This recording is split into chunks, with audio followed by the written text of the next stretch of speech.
Check out My Eggspression. Greeting cards that will crack you up. Fresh, original, and perfect for so many occasions. Use the exclusive code ROCKY from now until January 14th and get 10% off all items in the shop. Get excited and shop My Eggspression. That's my EGGSPRESSION.com.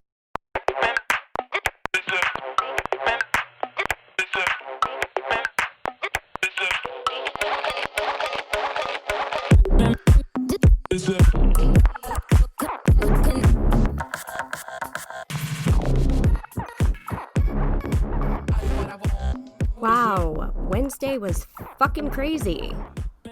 I wrote a poem offering up some suggestions on how maybe those individuals, putting it nicely, individuals, could better use their time in the future. It's called Not Cool. You know what's not cool? A government coup. There are much better things that white people can do. You can start your own book club, you can start your own band. Try and jerk off with a non-dominant hand. Oh, the list is so long, and I promise I'm right. There are much cooler ways to express that you're white. You can wave at a cop without worry or fear. You can make all your friends try your new homemade beer. You can throw a frisbee and then call it a sport. You can probably breeze through almost every airport. You can quote Bruce Springsteen. You can quote Billy Joel. Enjoy probiotics from your clay-sculpted bowl. You can watch The Good Place for the 800th time. Or finally admit the best band is Sublime. Stay out of DC. Don't embarrass yourself. You're better than this. You made Elf on a shelf. Don't be like a Karen. Those women are drama. Take a seat. Just relax. Have you tried marijuana? Capitol Hill, I assure you, you just don't belong. You're much better suited for a game of beer pong. Or a game of Catan or a big game of Clue. I know for a fact white people rock it taboo. Do a walk-in impression every party you go. And you sound fucking cool when you call cocaine snow. Dress for the derby and bet on a horse. Blame your childhood trauma on your parents' divorce. Drink fresh cold brew coffee. Kiss your dog on the tongue. Wear gray-colored sweatpants. What? Some white boys are hung. Just stay off the hill. Trump isn't for you. It's the wrong side of history to join in on a coup.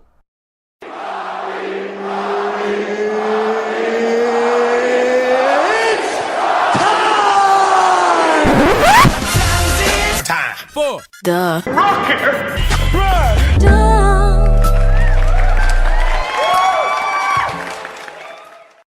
I'm gonna be honest, I don't have much of a rundown. We're A, trapped in the house, and B, we watched history, unfortunate history, but history unfold in front of us on the TV this week. My personal life was less than wild, less than exciting. So I had the idea for this week coming up that maybe I would do some random acts of kindness. The random acts of kindness that I Googled, I'm going to tell you if I think you should use them on yourself or use them on someone else. Smile was one of them. So you can do this with yourself in the mirror, and that will boost your confidence, boost your self-worth. But I think during a pandemic when you're trapped in the house and maybe you can't smile at people as much, a smile could be done by throwing someone who maybe isn't in your algorithm on Instagram. Throw them a like. That random act of kindness is good because it works for you and it works for others. Hold the door open for a stranger. This one, I think you can actually do the opposite. Don't hold the door open for a stranger. If you find yourself entering a building around the same time as someone else, run ahead of them much faster and make sure the door closes so you don't have any less than 6 feet contact with them because you don't know where they've been. And they don't know where you've been. So run away and make sure that that door is slammed in between you two. Give an honest compliment. That one's easy. Just slide into someone's DMs. Be a good listener. Check. You're doing that. And guess what? You're doing great. Offer to help someone. When we're not leaving our homes a whole bunch, I think a good way to help someone is to randomly pick a day of the week that hasn't happened yet, check the weather for them, and then send them a text telling them what the weather will be that day. It'll be random, it'll be unsolicited, but you might actually be helping. Ask the person who's serving you how their day is going. How about just make sure your mask is covering your mouth and your nose if you're talking to someone who's serving you? At this point, someone will just probably be happy that you respect them enough to wear your mask and not think COVID just disappears because you're outside. Treat someone to a coffee or tea. You're someone. Treat yourself to a coffee or tea. Maybe you make your coffee, you prep it before you leave the house in the morning, or maybe you go support a small coffee shop, mom and pop business. You're no good to anyone if you're no good to yourself. My guest this week is comedian Nick Alexander. Nick has a really exciting project coming up. He's recording his first ever comedy album, which is a huge deal in any comedian's career. It's going to be filmed live in LA. They're being really cautious of COVID, and it's going to be COVID managed really well. I'll put the information on my Instagram on how any LA friends who might be out there and wanting to go support a comedy show in a COVID cautious environment, I'll let you know how you can do that. He shared a truly wild story. His wild word was blockage, and then we had a really nice conversation after that too. So I hope you enjoy my conversation with Nick Alexander as much as I enjoyed having it. If you haven't done so already, please like, share, and subscribe to the podcast. Follow me on Instagram at Wild Nights with Rocky, and do some random acts of kindness for yourself. Rose and Ryan Candle Company, where all products are made from 100% soy wax. After years of thoughtful research and testing, these candles have a cleaner burn than factory candles. Their fragrance oils are also the strongest and cleanest, leaving your workspace or home smelling incredible. From now until January 31st, you will receive 10% off at checkout with promo code ROCKY. Visit Rose and Ryan Candle Co. on Instagram or etsy.com/shop/Rose and Ryan Candle Co. to get your very own luxury soy wax candles and melts. Nick, welcome. Thank you for doing the podcast. Rocky P, what's going on, girl? How you It is doing? so good to see you. Yeah, likewise. Like it's been years, right? I think. Oh yeah, a little backstory for anybody listening. So Nick is obviously a comedian in LA now, but we first met over a decade ago when I was working as a cocktail waitress at an underground comedy club called Ha, and Nick was a comedian there. The club of club when it came to tourism, I would say like top ones, and how would work your ass. The cocktail waitresses, the bartenders, the comics worked super, super hard because they had so many shows every night, 6-7 shows a night. So I'm sure Rocky, you was racking up them tips, and for me, I was developing my ass off at a way faster rate than most comics. And I will say this, Nick, of all the comics that were there were a couple of them that just always stayed nice and always stayed cool, and that was you. You were always one of the ones. So thank you. It was great. It was great working with you there. That's the one thing people, comics, don't fail to recognize. People you gotta get along with are waitresses, because they're the eyes and ears. They're always talking, they're fraternizing. Not to say they're talking shit about you, but they're definitely gonna always talk to the owner, the manager about who's what's what. So I learned early on, hey, treat the waitresses nice. They have a job too. They help you do your job better. And I was raised to be nice anyway, so I'm not even doing it just because she's the waitress. Of course not. No. And I learned I learned to really value or respect what the waitress does, and I became a better tipper because of watching y'all. Yeah. We went through some shit. I grew up at high, so it was just like I was like, oh, okay, this is why you should tip them, because they're doing a lot. They're busting their ass. Yeah. Like, you know what I'm saying? So I tip better because of what I saw at high. That's so funny. I still talk to Dina. I still talk to Rosa. The girls will randomly keep a text going. Oh, so, that's great. It's just that because you keep that period of your life, because now it's like encapsulated. You know what I'm saying? Yeah, absolutely. Rosa, Dina. I think Rosa just had her birthday. I think she did. January 2nd, I believe. Yeah. We're both Capricorn, so she's still a Facebook friend of mine. And who was the older one? Was it Susie or Lauren? There was Ashley, Lauren, Dina, which and then Tabitha, Rosa. Was it Ellen? Ellen, yes. Yes, Ellen was the OG. She was there for a long time. Yeah. Because I think she knew some of the owners back from Yonkers or something. But yeah. How many years did you work at her? I worked there a little over 2 years. I got a job there. Did you ever work with Amy? Amy. She and I went to college together, and she Okay. got me the job, and I was doing the service bar at first, Right. like the lobby bar when I Mm-hmm. was still in college, and then I just transitioned right into cocktail waitressing. Awesome. Awesome. You didn't So even have to go to school. no, no. My school was Dina. Dina was like, "I'm taking you under my wing and teaching you Yeah. how to do it." So Dina No. was But my sensei. Is that? yeah, look, there's a sensei in any kind of field. So she Yep. showed you the ropes and how to like not get overwhelmed because y'all had we had so many shows and crowds were usually pretty Mhm. big consistently, or even if not just late shows.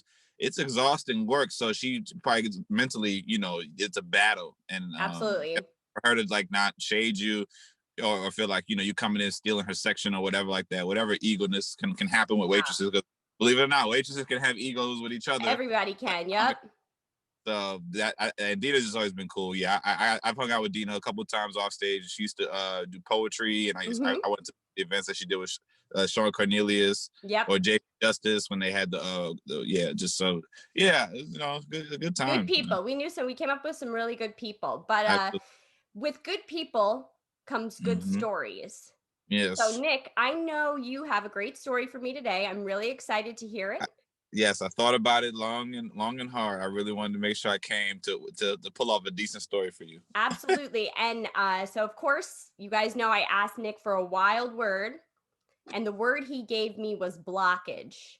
So, this Yes. is Nick's story on blockage. Let's hear it, Nick. Okay, so I'm like 3 or 4 years into stand up. No, maybe like two even because I started when I was 18 and I Okay. wasn't 21 yet. JP Justice, who was a regular at Ha, shout outs to Hilarious JP. comedian. Yes, very very very funny. Big homie. He got me on some of my first road gigs. Hmm. And one of these gigs one time was in Lancaster, Pennsylvania. Right, so he has me. I don't know if was Matt Richards still at How when you were there? The name sounds familiar, but I can't put a face to the name. He got banned sort of because he like fucked a waitress, Oh, but it was okay. not his fault. He Like he must didn't have do not anything been wrong. very good if he got banned. No, Matt's a great comic, Not but good. No, he probably was good at comedy, but he probably wasn't good at fucking if he got banned after banging the waitress. well, no, it was a thing, and this is history now. Yeah. Remember our manager Mikey? Yeah. Matt fucked somebody he liked.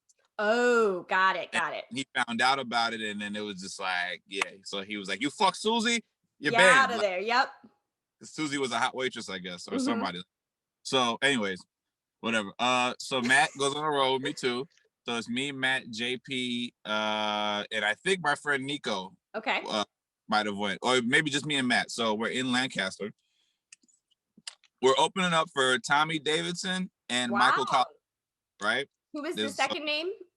Michael Collier. He was a comic, mostly known in the black circuit, but he did like the original Def Jam. He did Hmm. Comic View, a couple of movies, like how he's like House Party 3 and guest starred on a lot of the big black TV shows in the 90s. So he's in the urban circuit, black circuit. He's a big Yep. comedian. He's been since the late 80s. He was like, you know how you heard stories about Chappelle and Charlie Burnett doing shows in Washington Square Park? Yes. He was that guy in Venice Beach in Los Angeles in the late 80s, and he was Okay. homeless, and he used to do like 4 or 5 shows a day in Venice and make like thousands of dollars or Mhm. hundreds of dollars. He was so like just a talker, just whatever. So we'll Quick, open it up yeah. for Tommy Davidson, legend Tommy Davidson, and Yeah, I Michael. know Tommy Davidson. Yeah. Yeah. So, it's exciting. We're looking forward to the gig. It's gonna be at the this like big hotel in their ballroom, and then we got a room in the hotel, like a Marriott or some shit. Right. We're excited, going on the road and, trying to see if we can, kill at the show and get girls. That's the, Of course. we're 20 or 21. That's all we're thinking about, right? Yeah. When we meet the promoter of the show, and the promoter of the show is this drug dealer motherfucker named Brown. And Brown, I think he's from New York, and Brown was just like this, like, yo, what's up, son? I came through. Yo, the show's gonna be shit. We got bitches, we got liquor, anything y'all need, let me know. And the funny thing about this dude was Brown was on house arrest, kind of on house arrest, or he had like an ankle.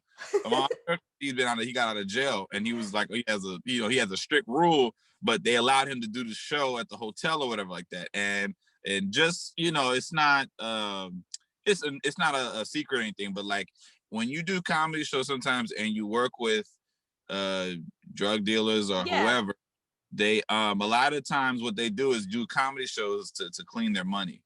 Of course. Like, okay. right. So they drug dealers, gangsters, they do that, right? Can I just say, I love the idea of Brown just having an ankle bracelet on, but being allowed to do this. He can't do anything else, but he's allowed to go to this hotel and run this comedy show. I love the idea of that. It's so funny. He figured out some way to get permission to show us around the town while he got the ankle shit on. That's so funny. And so, so we're like, this guy's just hilarious naturally. He's just super funny. And, you know, we have the show. Show does well, big crowd, pretty big crowd. And, you know, me, Matt, we do our thing. We feel like we had a great set. And, you know, we were meeting some of the local townspeople before the show. And then by the time after the show, a lot of people wanted to hang out with us, right? Yeah. So then they go like, well, the after party is at this club or this little thing across the street. But I can't go because I'm not 21. Oh no. But Matt was like, don't worry, young Nicholas, I got you. Just sit tight. But don't be so thirsty. And I'm like, all right, whatever, I'm chilling. So he's like, just go to the hotel, just chill, man. I tell you, I'm gonna just go to the thing real quick, and then I'm gonna head back to the hotel and bring some girls. We're gonna have some fun tonight, man. We're gonna do some shit. Got it. I'm like, all right. I hang out with JP because JP didn't want to go to the club or whatever like that. So we kicking it, right? And Matt Richards is one of my best friends, and he is a wizard as far as like a magnet of attraction. Like this dude, I've seen him. He's like a pickup artist. He can do magic, hypnotist. He's hilarious. And anytime he's doing stuff, he just gets people in his orbit and they're just fucking in awe of what he's saying. He's hilarious off the cuff. He's getting drunk. He's just the best host ever. Yeah. So he calls me and tells me like, yo, I got 9 girls. Make sure you get this liquor and get some ice. So I'm gonna come back to the room with these chicks, and because we got bottles, it's gonna be dope. Yeah. And I'm like, woo! 9 girls. I don't know if I'm gonna sleep with 9 girls, but damn it, I should be able to get at least one. Yeah. The odds are in your favor at this number. Yeah. There's 2 of us, 9 of them. You know, good math. So Matt comes back, right? And we're in here. And like we're charming the shit out of these girls, making them laugh, getting drinks. They were cute. Like, here's the thing: when you go to towns like Lancaster, Pennsylvania, right? When you're coming in on a show like that, even though we weren't headliners or nobody like that they pay tickets to go see, we're the highlight of their fucking week, month, maybe. Yeah. There ain't shit going on in Lancaster. It's from New York. We're the comics from New York. We got the swag and everything like that. We just look like fun dudes. And even though there were women, all the women were older than us, were grown, like, you know, late 20s, 30s, but we're so entertaining that they're just with the shits. Like, they're just happy to do something else because it's probably just little bars, restaurants, you raise your kids. It's very simple. Every day is the same shit cycle. So we're giving these girls just fucking like, who are these guys? Y'all talk like this? I can't believe y'all say this, you know, flirty, funny shit. And we're like thinking, yo, we got to get some of these girls, right? They got kids and shit, but they still look kind of good. We're like, we're gonna handle these baby mamas tonight. You're not trying to be a stepdad, but you can be. Not trying to be a stepdad. Just a temporary one night. And we keep in touch with Facebook. I'll see how your kids are coming up. Yeah. I'll throw you a like. I throw you a like here and there in the LOL. So here's where blockage starts coming into orbit. So Brown had his 2 cousins or his 2, you know, dudes with him who helped him with shit, who ran shit. Naturally. They were talking to us the whole show, and they like, you know, everybody knows them. They know them. And we're, you know, we were cool with them or whatever like that. But then after the show, they caught the vibe that me and Matt were going to be trying to get girls and get it popping somewhere. And they were very, very eager to figure out what we were doing. Yeah. So then one of them spots, I think, Matt, when they go back into the hotel to check into our room. Okay. Right? So after a while, me and Matt are with the girls. The dudes knock on the door. Oh, no. Trying to get in and party with us. And we're like, what the fuck are these guys doing? Man, here's the thing.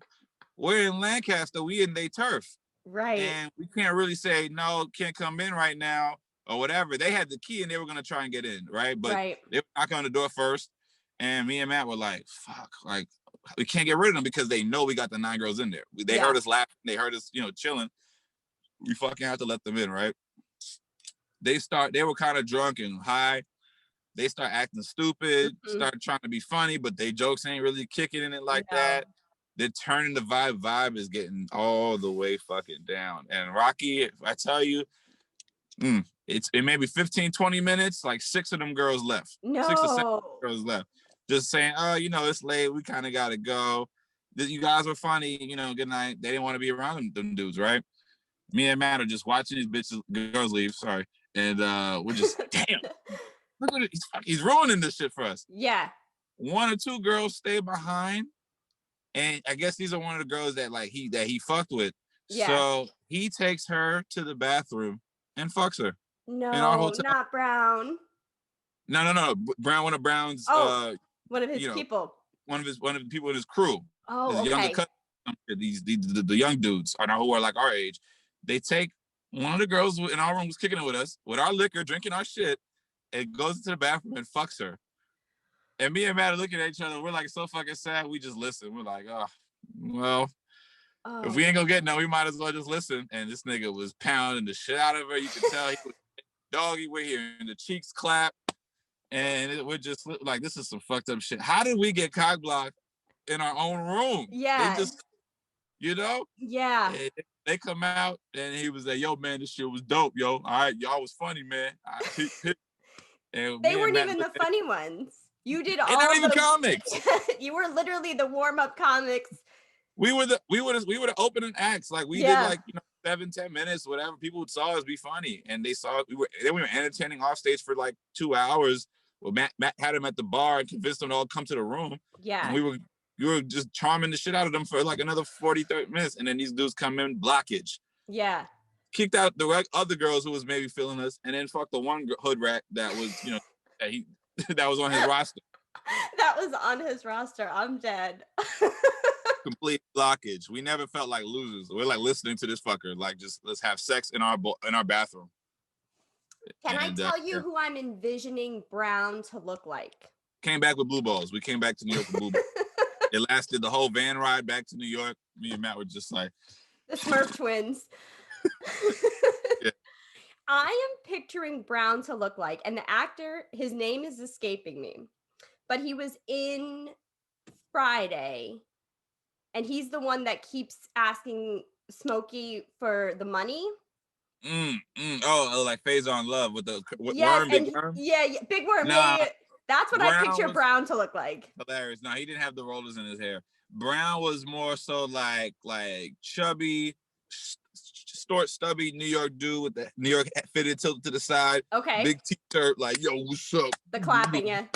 Yeah, like he that like he grew up in the 90s era. Yeah, constantly looking over like this. Yeah, and just but hilarious. Like he would just say wild. He would say wild shit too, but then his wild shit would make with you laughing and like the comics look at you like he'd be like, yo, man, like what's we call it? If y'all don't be funny tonight, man, y'all niggas can get buried somewhere out here. Like, you don't even know if he's half serious or if he's like yeah, we gonna kill it. Don't worry, we be funny tonight. Like he would joke. His jokes would go a little too crazy, a little too far. But yeah, so fun gig. Looking back on funny story, because it's just like, man, we just had the world in our hands in Lancaster, and then we lost it. It was the dream to get the women, and then Brown and his people swooped in. Now, after that, did you ever see Brown again? Well, okay, so we did 2 shows in Lancaster, but I think that show was the second show because the first time we opened up for John Witherspoon. Oh wow! It was Speaking of Friday. Yeah, from Friday, R.I.P. John Witherspoon, the legend. Wow, yeah, such a legend. It was me, Matt Richards, my boy Nico White, and I think even Shantae Waynes. Well, Shantae Waynes was on the show too, and that was the first time. And then the second show, JP brought us back because JP was hosting it, and he did Collier and Tommy Davidson. And then they did like one more show, but it didn't last because the tickets didn't sell as many tickets. Like, the comics on the bill were funny, but they just weren't big time. Names like Tommy and John. Right. But we did those 2 shows. So that was last time I saw Brown was after the second show, which was the Tommy Davidson Collier one. Wow. Wow. Yeah. And Never saw Shantae her. Waynes, that's a name. Yeah. She popped up when I was watching Tiffany Haddish's Netflix special, and I remember Yeah. her from Back at Hot, and I Yeah. just thought she was the funniest. Mm-hmm. Yeah. Shantae Waynes, if you're listening, I really want you on the show. Yeah, she's doing great. Good. I see her every now and then. I talk to her, and yeah, Good. she's another friend of mine I've known since I've been doing comedy really Mhm. early on. Yeah, now she's in LA, and yeah, she's doing social media. She had the special, so she Mhm. can really be established as a comic, and then yeah, she did one of those shows as well. So yeah, but I ain't seen Brown. I don't know if Brown is still the king of Lancaster. If anybody knows, let us know. If anybody from Lancaster or surrounding Yeah, Lancaster, if you see Brown, if you you miss hear about Brown. Brown, we miss you, I, Brown. I hope the ankle monitor's off, Brown. I I bet it hope. is by I'm now. sure it is. Yeah. I bet it is. I hope he didn't put anybody in the ground though for not being funny. Yeah, me too. Now you said you're out in LA. Is the comedy circuit out there, the stand-up comedy circuit out there really tight? Do you guys feel that camaraderie, or because it's different than New York Um, in you terms know, of the bouncing back and forth to clubs and whatnot? Because everybody's driving out there, right? yeah, everybody's driving. So, if you got the homies with you, you're carpooling, hitting shows Okay. together, mics or stuff like that. That necessarily wasn't my story because I'm a New York comic first, and I was going out to LA to visit and make my runs and my rounds and do shows. Mm-hmm. And when I moved out there, you're not gonna know everybody there, but I wasn't a stranger to the town. Like I know Mm-hmm. enough comics so I could get on shows, I get recommended, Right. get up here and there, and as I transition. But yeah, I mean, I know comics who have their cliques. That some of those guys are really loyal friends with each other, and they build each other up. They go to each other. They take they hit the mics and hit the stages together. Sometimes you have to hang out a lot more than you do perform, but Yeah. that's just kind of the thing you gotta do eventually until the clubs really can work you in because you're competing with veteran comedians who Mm-hmm. are established, who have TV credits, which is fine. But then you're also competing with like famous comics who have made it and are successful and are either coming back to stand up work or start doing their set again, or they're polishing their stuff to get tight because they're getting ready for a tour or for a special. So you deal with a lot more of getting bumped by somebody big time. Like I Mm-hmm. think I had a couple times where a famous name or two walked in and Right. maybe they got on stage, but that in New York, you're like honored when that happens to you. Like if Chris Rock Yeah. shows, like, whoa, I got bumped by Chris Rock. When you're in LA, you can get bumped by Chris Rock like 3 times that week, and Yeah. so yeah, I think that the aura kind of wears off because it's like, wait, I still love these guys who are famous, who I've idolized, but at the same time, it's like shit. I Yeah. got two shows this week, and now I just got bumped on one of them, and And maybe they you're might trying put to me do your thing, and they're not on, letting yeah. you work on your craft. So there's a lot of hurdles. Plus, there's not as many clubs, so you got less clubs, just same amount of comics, if not more, Mm-hmm. veteran and superstar comics you're competing with for spots at these main clubs. And you have to figure out how to learn how to do the indie shows or the ones that are like in backyards or in like little cool bars, or in different areas Right. outside Hollywood, because the Hollywood scene is small, and LA is okay, but it's just not as much stage time promised to you as New York does on any Wow. level. So Well, yeah, and for me, I also that's when I not transitioned, but I learned other skill sets and I got into other parts of comedy, doing improv and sketch with my group Cornbread Kitchen. We were at UCB, and mhm. we had our show there, and we were writing and producing our own sketches, and we were an independent group, and we were doing a lot of improv stuff. So I started to kind of branch out a little bit and do With the stuff improv, outside. have you And guys worked through the quarantine together? Have you done any Zoom shows or anything like that? Or we tried in the beginning of the quarantine, like March, April. We were doing a couple of Zoom shows. We were like, maybe let's just treat it like a half podcast, half improv show. We just uh-huh. talk shit for 15-20 minutes, and then maybe use that to inspire us doing improv sets on Zoom, and we could try to Yeah. make it. And we did a couple. It just was hard to get everybody on the same page about that, and then that kind of just died a little bit. And then some of my friends from the group, we just decided to just write together and work on stuff, and just stay creative as much as we can. I would do my own Zoom show. I had a Zoom Mm-hmm. producer. I would do like a variety show, so I didn't want Oh, to have that's just dope. yeah, I did like people who want to do characters, or if you have like a little sketch you can do, or skit, and some stand up, or that's cool. If you play music and do comedy, Yeah. that's what I was doing that for myself for a while. The Zoom improv, I do Zoom improv with my team, and it's just I love it for the connection of the community Yeah, staying together. because that's Yes. when this is all over. I still want to be a part of that community because it's been a part of my life for so many years. But it's Where'd you take it from? I've studied at UCB and the Pit, and I did them simultaneously, pretty much finished my Oh, training at the Pit, then I went all the way through at UCB, but I got put cool. on a team at the Pit first. So Okay. I stuck it out with them for years and years and years. And then in the past year and a half, there's a new theater called the Armory. It's new-ish, like last 5 years. I'm on Yeah, a okay. team there. I used to. I took UCB in New York before I moved Hmm. to LA. I did the 4 levels. I got Hmm. the diversity scholarship. Nice. So I paid no money. Yeah, my And brother got that too, and he loved it. He was like, it "This was is great." clutch. I learned all this shit for free. Hmm. Uh, so I took improv in New York, and I had that foundation and those skills that really did help me with like auditions for commercials and stuff. But Hmm. that's it's good on your resume for that, and also for doing stand up like as when I was hosting or just even in my set, it freed me up to take more just risk with going with whatever the flow is. And then in LA, I when the cornbread when we started forming up and committing to the group thing, we all decided like, hey, let's get in UCB. We all need to take classes. So I was doing the UCB thing again, class wise. But I did perform at the Pit a couple of times. I used to hang out at Yeah. the Pit a little bit, and I did the jams at like UCB East in the Hmm. Village, and man, it's crazy because those spots are gone now. I The one in know. Chelsea's gone. It's been gone for a couple of years, and now they've shut down like both venues. So it's weird in New York.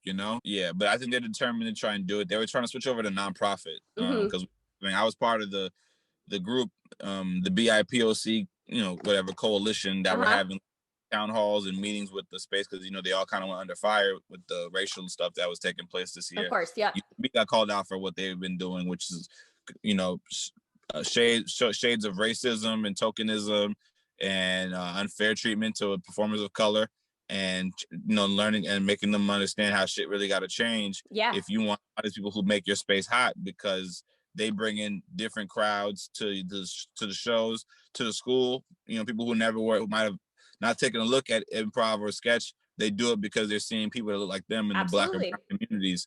So yeah, I hope it can come back as well. It's just gonna take a lot of work. Yeah. We'll put out Uh, good vibes for them. But now yeah, I want a little bit more about you.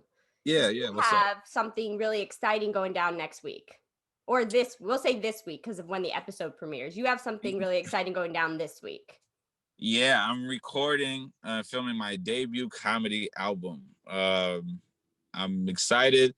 I'm nervous because I'm definitely not getting the chance to practice, Okay, yeah. um, as the average comic would. Usually when you're prepping, you're just working your set. Even if it's short sets, the pandemic has made that tough. I have a show set up on Saturday, January 9th on Zoom Okay. with Comedy Pop Up, which I produced shows with before in the past. So I'm going to run my set on Comedy Pop Up. So if you guys want to RSVP, you can watch me work on my set on Zoom January 9th, 5 p.m. West Coast time, 8 p.m. Eastern time. If you go on the @Comedy Pop Up page, the link is in their bio to RSVP. And yeah, so I'm gonna at least get one show where I can do Yeah. a 45-minute set or whatever like that. And then I'm trying to get these little short spots or just look at my set until Saturday on the 16th when I record, January 16th. I'm doing 2 shows, so it's something I put off for a while. Like I've wanted to do an album for like 3-4 years now, and Yeah. just every time I was like, okay, I'm gonna do it. This is one of my goals for the year: do a comedy album. Just something I get, just caught up in other work, the Yeah, of cornbread course. stuff, the sketch, writing, stand up, acting. I was booking commercials the past couple of years. I Nice. was, working with my friends, writing stuff. So like, I just always put the album to the side. I ideally wanted to do it in New York, but when I was just kind of looking at, okay, I have some money I can maybe invest in. It's a risk. It's tough with the pandemic. Not everybody feels comfortable going out, but you know what? I had a lot of shit that I went through this year that I got to kind of get out of my chest, and I want to Absolutely. get rid of the set, but kind of like not yeah in a way just put out material I've been doing like the past 7-8 years, and also what I developed this year, because I want to speak about what happened as far as Black people being treated a certain way, Absolutely. protesting, losing a friend in a tragic way, going through depression and Mhm. trauma, and building myself back up. You know, I went through The a lot. weight of 2020. You felt the Yeah, weight of 2020, and more than any other year in my life. so this Yeah, comedy album that you're putting out is special in a couple different ways, is what you're yeah, basically saying. yeah, for sure. I don't have it. I think my title is almost there. Right now the working one is called R.I.P. to my 20s. Beautiful. I turned 30 this month. I'm turning So what date is your actual birthday? my actual birthday's on the 18th, but we're Okay. filming 16th, MLK weekend, you know, Mhm. so yeah, it's celebrating my birthday, celebrating making it another year, because this was a year where I had a lot of just bad negative thoughts that Mhm. really up that took me out. It changed my mood, losing friends, losing family, Right? so the album is about release, it's about therapy, it's about making people laugh live again, Mhm. because I only did that like a handful of times this year, honestly. Retiring my older stuff, and touching on everything so that I can walk into my new life, that I kind of have set up for me. Like, I'm turning 30. I live with my lady. We just Mhm. got, man, it's my, Congratulations. yeah, it's my first spot with my name on it. Like, Mhm. it's a whole new life I'm walking into, and I'm not really connected to the older stuff I used to do. So Yeah. time. Talk I about my family from. I think that this special that you're putting out is going to be really beautiful. I think with everything that happened in 2020 and Yeah, everything you've just told me, I think this one is going to be there's a reason it's taking yeah, you the time it's taking you to put it out, because yeah, now is your time. It's your time now. yeah, and also, and when my friend he passed away, he committed suicide. One of my I'm best sorry friends. to hear that, Nick. That's not easy. It's not, That's not easy. he was in the group Cornbread Kitchen I was mentioning before, and we were just really tight. Like, we knew each other before the group. When I moved out to LA, he was one of the first friends that I made when I officially moved. So for 4 years, man, it was just him and me were attached at the hip, and it hit me really, really, really hard. It took a lot of work for me to kind of get back to a place where I could smile, and Mhm. I'm halfway decent most days, just because I was in such a bad state at one point, and dedicating the album to him in a way, Good. and it's a thing where, like, I put a lot of focus into honoring him in a way where we could kind of give him like a tribute, a proper send off, and that took months. That we after he passed away, and it took a lot out of us, our collective that worked together to kind of make sure Mhm. that he got his proper flowers or whatever. Right. So now I'm walking into this year like, okay, this is something that I can do for Nick Alexander, nobody else. It's not a collaboration. I'm collaborating with the people who are helping me with put it together, but this is something that is specifically for me. You know what I Mhm. mean? And doing my first one is great, because then that gives me, I get to challenge myself now. I get to work on newer stuff, and update my set, and just kind of like, just grow as an artist. You know what I mean? And so the album has a whole bunch of different purposes. Promoting myself, I like people who, I have I built a little bit of a following, but I mean, there's so much people who don't even know I do comedy. So it's about that, establishing myself as a stand-up, where here's some body of work you can listen to, and I'm gonna film it so that I can share clips and promote myself. Where you can, Yeah. how we do it nowadays. You got to put your stuff on Instagram, TV, and YouTube. So You have to it constantly, yeah, if you want to be content. known, you have to just make yourself known, because right Yeah. now there's platforms that there are reality television stars who have more quote unquote followers on Yep. Instagram by a lot. And Yeah. so if you think about it, they could walk into a room and be more well known than someone you're like, well, this person's on TV. Well, this person's on TV. So it's a matter of Yeah. what kind of fame that you want and what kind of Yeah. recognition that you want. I'm confident that the recognition you're going to get is going to be really deserved, because I know you, Nick, and I think you're really, really funny. What was your friend's name who passed away? His name was Tariq Jackson. Tariq Jackson. So it Yeah. will never be easy. You know that already. It's never going to Yeah. be easy to not have him in your life, especially he was a part of your life for such of the formative years, the 26, 25, 26, 27, like all the really Yeah. fun times, but the Yeah. times when you have to start to kind of grow up, like you said, you've got your Yeah. first place with your girl, it's your place with your name. Those are moments you don't forget. So to not have him by your side for stuff like that, or to Yeah. not be able to say goodbye to him in a world where people are comfortable touching each other, giving affection and Yeah. being there for each other, that is something that is going to stick with you forever. But now we're Yeah. in 2021. Yes. Yes, we are. You have your own album coming out for the first time ever. The title will come to you when you know it will just come to you. You know what I mean? Yeah. It's a strong candidate. RIP to my 20s or Surviving my Mhm. 20s. Those are the top two Yeah. contenders. Which one do you like more? I think RIP to my 20s.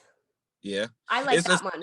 it's a dark thing. Like I've already visualized how I want to look. It's kind of like me giving roses to myself in a way. Like, you know how Be when you dark. Go there. Who cares? yeah, I have a black. I got this really nice black trench coat. Mm. Like, you know, like Neo and shit from the Mhm. Matrix. Oh my god, I And just watched that the other day. It's so funny. I could wear shades and just keep it black. Yeah, it'll look dark, but you know, there is a lot of laughs in the 45 or hour whatever much time I'm gonna do, because I've been working on my set list and I'm like, shit, like, you know, I didn't headline that much in my career. I've done it a few times, but when I'm really thinking about, okay, the jokes I'm gonna do on this album thing, I'm like, damn, like if I feel like I have a lot of stuff to remember, and it's like, shit, I might not be able to get to this joke or these topics. Like, I'm like, you know, what part is not gonna make the cut? Like, I got some bits where I feel like, I don't want to talk about my grandmother this way. You know, I used to make fun of my grandmother all Yeah, the time. yes, I do. I do. Oh my god, I And do. you didn't see me the past couple years, but like I, you know, developed more stuff about my grandmother and my mother and my father, you know, me, my Haitian family, stuff like that. And I have to like, I don't think I could put this on an album. I don't want her to hear this. Yeah. So So just whatever stuff like makes the that is tough. album, that will be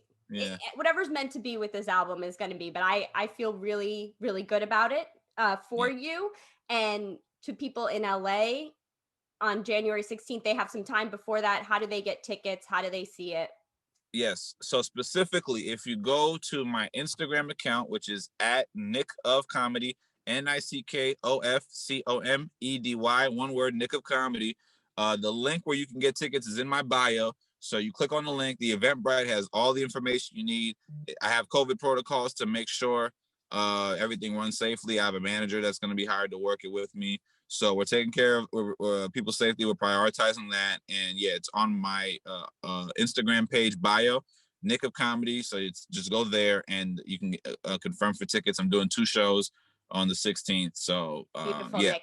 One question. What's Your up? manager, My Brown? COVID man. Is it Brown? Oh, it's not it's not Brown. Tell me the truth. Is it Brown? Yo, Nick, I come out for you, man. You know what I'm saying? My cousin's got to work the gig too. No, Brown. If I hear somebody fucking in the bathroom, I know it's Brown. Right. It's somebody in Brown's family. Yeah, one of Brown's people. Nick, it was really, really wonderful to have you on. Thank you so much for coming on and talking about this stuff. Great time. Congratulations on doing the podcast. Oh, thank you. You got nice, chill layout. The flowers in the back. It's peaceful. Thank you. I will it tell is. you said that. And I'm sure it's relaxing. You know, yes, I feel very zen. I feel very zen right now. You need that living in Astoria. Oh man. Well, Nick, thank you so much. It was great catching up with you. Thank you. Happy New Year too. Happy New Year and growth. Big things in 2021 for Nick Alexander. I feel it.